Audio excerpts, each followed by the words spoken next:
Mathematics, once the old Arabic and Greek ideas had disseminated throughout Europe, invoked in people of astounding intellect a desire for knowledge. These mathematicians revolutionized the world of thought in the language of nature, and thus mathematics was reborn.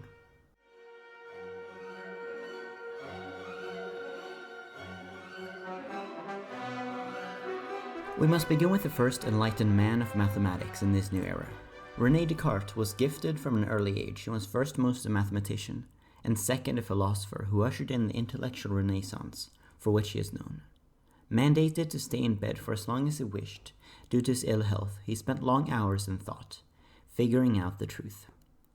He began with axioms, like his famous cogito ergo sum, I think therefore I am, and used logic and reasoning to determine his way to other truths. Likewise, he wrote about the unimpeded development of truth, and a method for determining truths using science, the scientific method. His masterpiece was The Method, wherein he constructed a revolutionary idea. He drew two perpendicularly intersecting line sets in origin, the axes. These would represent the infinite Cartesian plane, and the coordinates x, y represented the distances along each of the axes. Then he drew a curve and said that all the infinite points, the coordinates, were connected by an equation, what he called the equation of the curve. This equation can be manipulated algebraically or analytically and can be interpreted geometrically. This is what was so truly groundbreaking about analytic geometry. Descartes dropped all of Greek geometry in exchange for analytics, which made it superior mathematically to the synthetic geometry of the Greeks.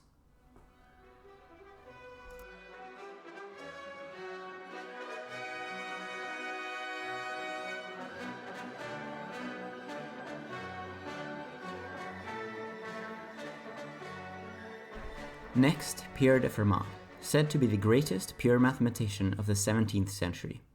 He was an amateur in all regards, but his works were to be inspected for centuries after his death. One of his contributions to mathematics was in developing what was to lead up to differential calculus, long before Newton or Leibniz. He looked upon continuous arcs and, relying largely on his intuition, let them be defined as smooth, without breaks or any sudden jumps. His method of differential calculus followed approximately the following ideas. Looking at it geometrically, he took points P and Q on a continuous curve. He joined P and Q with a straight line, P and Q, and let Q slip along the curve towards P. Eventually, the chord PQ becomes, in the limiting position, the tangent PP to the curve. He then translated this into algebraic analytical notation by giving point P the coordinates x, y, and point Q the coordinates x plus a, y plus b. Thereby, the slope of the chord PQ would be b divided by a, and the slope of the tangent line at P would be its limiting value. This was also useful in determining the relationship between displacement and velocity in physics.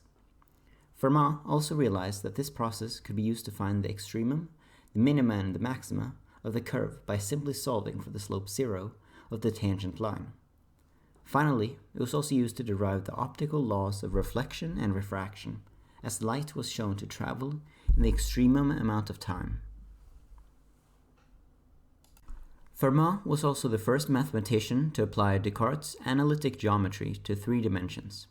He managed this by viewing mathematics more abstractly than Descartes, who described his geometry using algebra, while Fermat represented his own algebraic equations the other way around.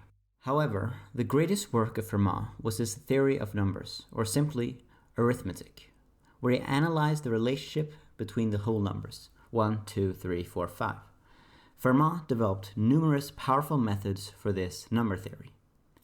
Some of the most intriguing numbers in number theory are the primes, with which Fermat worked a lot. For instance, the Fermat numbers are numbers of form 2 to the 2 to the n plus 1, where the first 5 terms are 3, 5, 17, 257, and 65,537. And he conjectured that all numbers of this form are prime, although he made sure not to claim such, as he had not developed a proof. Even though these numbers seem trivial, they induced one of the greatest mathematicians, Gauss, to pursue mathematics later on.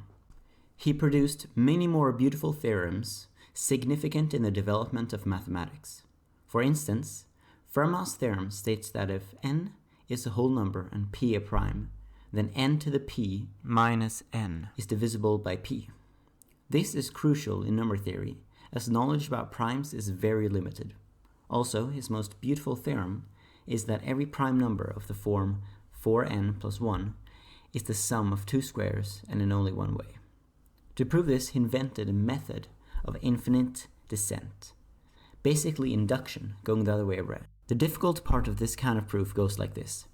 If the proposition is true for any number of the kind concerned, then it will be true for a smaller number of the same kind. Fermat proved that if a prime of form 4n plus 1 would not be a sum of two squares, then there will be another of the same nature, less than the number chosen. Following this line of reasoning, he arrived at 5, which is the least number of the form 4n plus 1. This will mean that 5 is not a sum of squares, yet it is 2 to the 2 plus 1 to the 2. This is a reductio ad absurdum, and therefore all prime numbers of the form 4n plus 1 are a sum of two squares. Fermat's last theorem is also his most famous. Upon observing the nature of a Diophantine equation, which asked for all Pythagorean triples, he wrote in the margins, "On the contrary, it is impossible to split a cube into two cubes, nor a fourth power into two fourth powers, or generally any power above the second into powers of the same degree. That is, there exist no whole number solutions to x to the n plus y to the n is equal to z to the n for n greater than 2. What had tantalized mathematicians was what followed. I have discovered a truly marvelous demonstration of this general theorem, which this margin is too narrow to contain. Fermat was an honorable mathematician, and every theorem which he stated he had proved with ease has been proved strenuously by the many mathematicians that followed him, all except this one. For over 3 centuries, this problem had stunned mathematicians, until in 1994, when after 7 years of near isolation, Andrew Wiles published his 129-page proof of Fermat's last theorem, with tools Fermat certainly did not have access to in the 17th century. Certainly, he's the greatest arithmetician in history.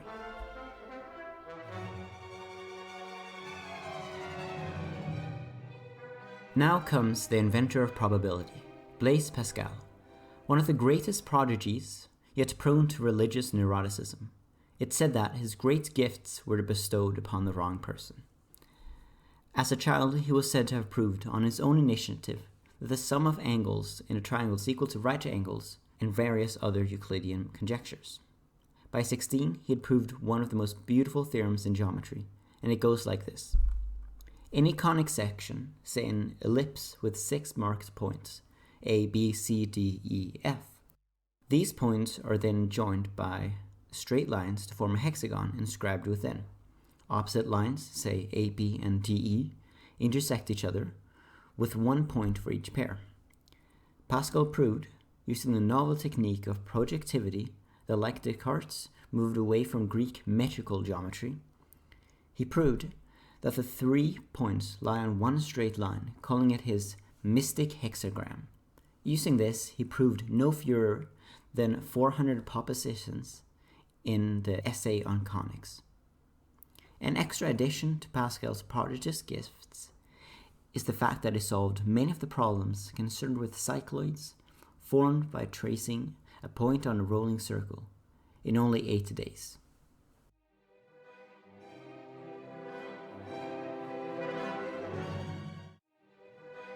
However, what Pascal is mostly known for is his theory of probability, a subject which was prompted of him to study by the professional gambler Chevalier de Mere.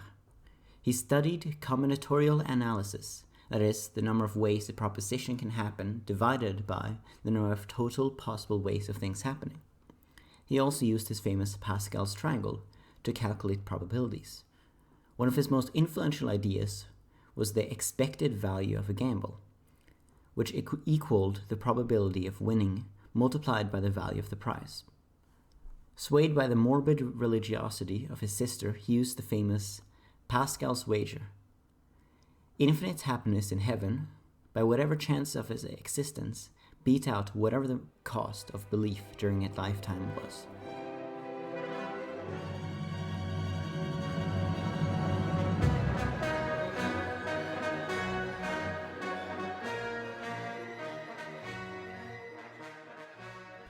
I know not what I appear to the world, but to myself I seem to have only been like a boy playing on the seashore, and diverting myself in now and then finding a smoother pebble or a prettier shell than ordinary, whilst the great ocean of truth lay all undiscovered before me. This was how Sir Isaac Newton regarded himself, yet he is referred to by his contemporaries ever after as he who in genius surpassed the humankind. Newton is attributed to the saying, "If I have seen a little farther than the others, it is because I have stood on the shoulders of giants."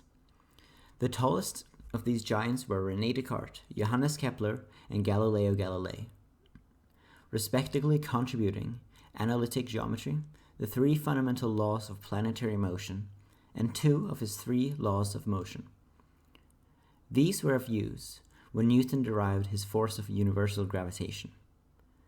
Any 2 particles of matter in the universe attract one another with a force which is directly proportional to the product of their masses and inversely proportional to the square of the distance between them.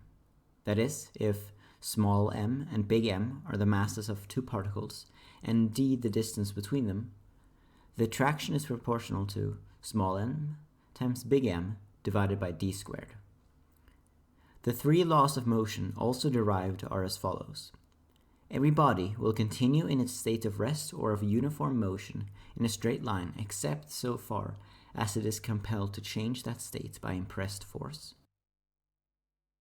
Rate of change of momentum is proportional to the impressed force and takes place in the line in which the force acts. And action and reaction are equal and opposite. Isaac Newton also is credited with generalizing the binomial theorem, an idea later crucial to his calculus.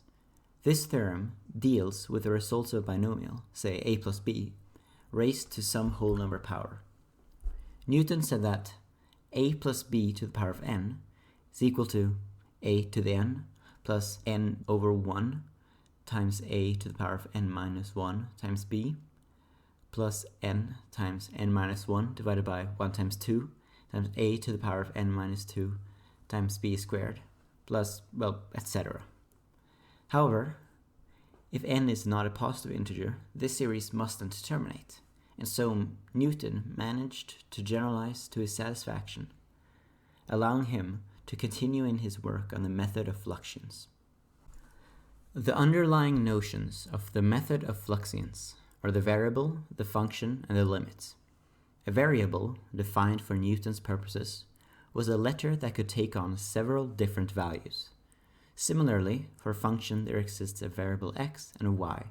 They are so related that whenever x is assigned to a numerical value, there is determined a value of y.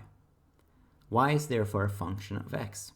The idea of a limit was tricky, but Newton was content with stating something as the limit of that variable approaching some value, such as the infinitesimal.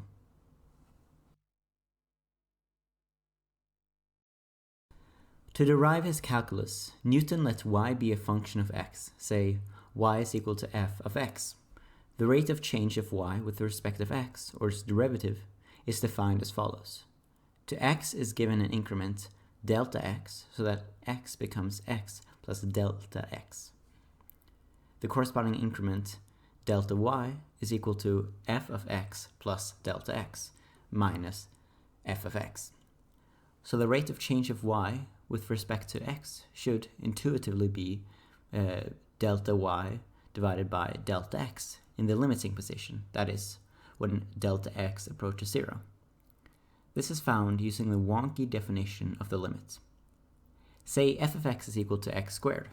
Then, using our definition of the derivative and the increments, the derivative of y with respect to x is equal to delta y divided by delta x, which is equal to x plus delta x to the power of 2 minus x squared divided by delta x. Following the algebra, we find that it is equal to 2x plus delta x. If we now let delta x approach 0, we are left with the derivative of y with respect to x, which is 2x. The notation used today replaces uppercase delta with lowercase d, and differs from Newton's technique of fluxions, where everything is in respect to time. Now, a fundamental connection was being made that ensured the significance of Newton's calculus. Say there was a function y of x whose derivatives with respect to x was f of x. Newton fittingly called that function the antiderivative of f of x, denoted like this, a sort of S-shaped curve.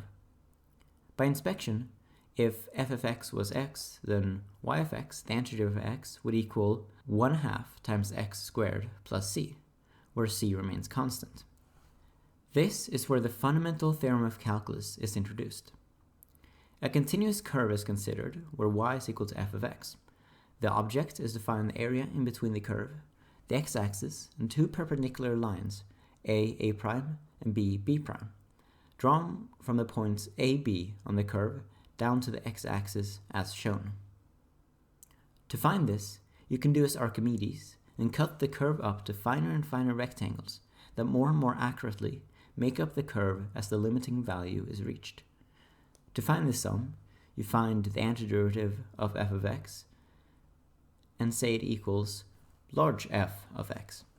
Substitute in the points where a and b meet the x-axis, values of a and b, and then subtract the first from the second, large f of b minus large f of a. The fundamental theorem of calculus states that this is the area. I fear that I have strayed too far in explaining the significance that Newton's calculus had, and I will not delve further into how this is derived, knowing just that he has thus connected slopes or derivatives with limiting sums, or in other words, definite integrals. In explaining the accomplishments of Isaac Newton, there is far too much to mention and far too little space to keep it. In 1686, Newton presented his Philosophiae Naturalis Principia Mathematicae to the world, the most significant book since the Bible, where he laid down his principles of dynamics, the motion of bodies, and the system of the world.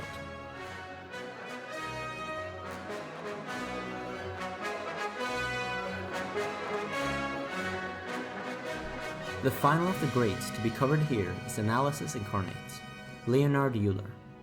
The Swiss mathematician is regarded to be the most prolific in all of history, who would dash out a paper in the half hour between calls for dinner, whenever and wherever he was. One of his most important single works, for his contributions were innumerable, was his treatise on mechanics in 1736, where he utilized for the first time the full power of the calculus against mechanics. As a testament to his memory, as he slowly lost his sight in his remaining eye, the first had failed due to a period continuous mathematical concentration, he learned to dictate to his son explanations of formulas, increasing his mathematical productivity, which remained in his wonderful head. Furthermore, Euler was the first to solve the only problem that made Newton's head ache, that of the movement of the moon. He did it all in his head. We have now taken but a small slice of the greats in the creation of modern mathematics. Descartes, the geometer, Fermat, the arithmetician, Pascal, the inventor of probability, Newton, who surpassed humankind, and Euler, analysis incarnate. All of these stood on the shoulders of giants, the Greeks and those who they succeeded, and formed what mathematics is today, the foundation from which all else was built.